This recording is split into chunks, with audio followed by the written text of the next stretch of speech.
Memang tidak ada hal yang sulit,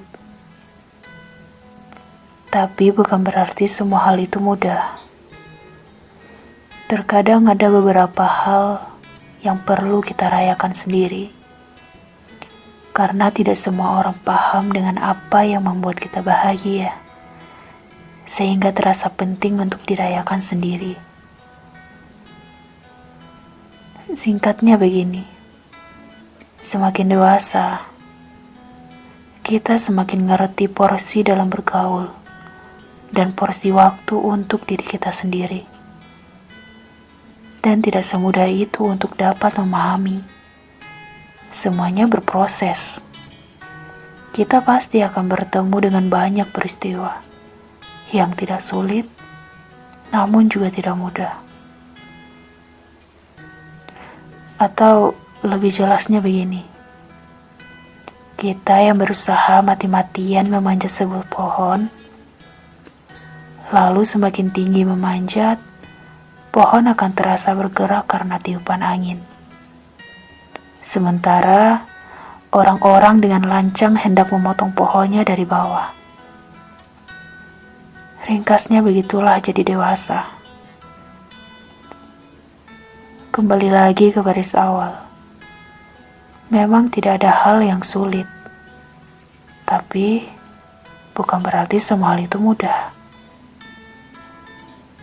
Kita gagal, kita menangis, kecewa, rasanya pengen banget marah. Dan itu wajar, tidak mengapa. Sesekali kita perlu mengekspresikan semua itu. Sebab ini manusiawi. Kita berhak memberi jeda tentang segala kekacauan dalam diri kita. Kita boleh merasa sekacau itu, kita boleh. Namun ada satu hal yang tidak boleh kita lakukan, yaitu putus asa dari rahmat Tuhan.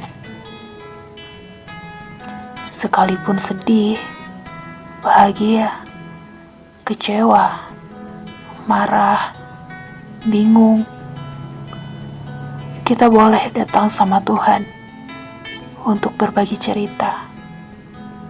Karena di hadapannya tidak ada cerita kita yang sia-sia. Beda dengan manusia. Mungkin akan terlihat cuek dan biasa saja ketika kita berbagi cerita. Atau mungkin ada juga yang terlihat serius mendengarkan. Tapi dalam hati dan pikirnya, ya masa bodoh. Sekalipun ada yang peduli, dia tak bisa berbuat banyak. Sebab dirinya juga memiliki problem hidup yang mungkin tak pernah kita tahu. Sedangkan Tuhan tidak begitu. Kita malah dipanggil untuk mendekat dan bercerita. Bukankah tidak ada yang sulit bagi Tuhan, meskipun tidak mudah bagi kita? Tapi jika kita berbagi cerita dengan Tuhan, lalu diberikan jalan keluar, maka akhirnya tidak ada lagi yang sulit dan mustahil untuk kita lewati, bukan?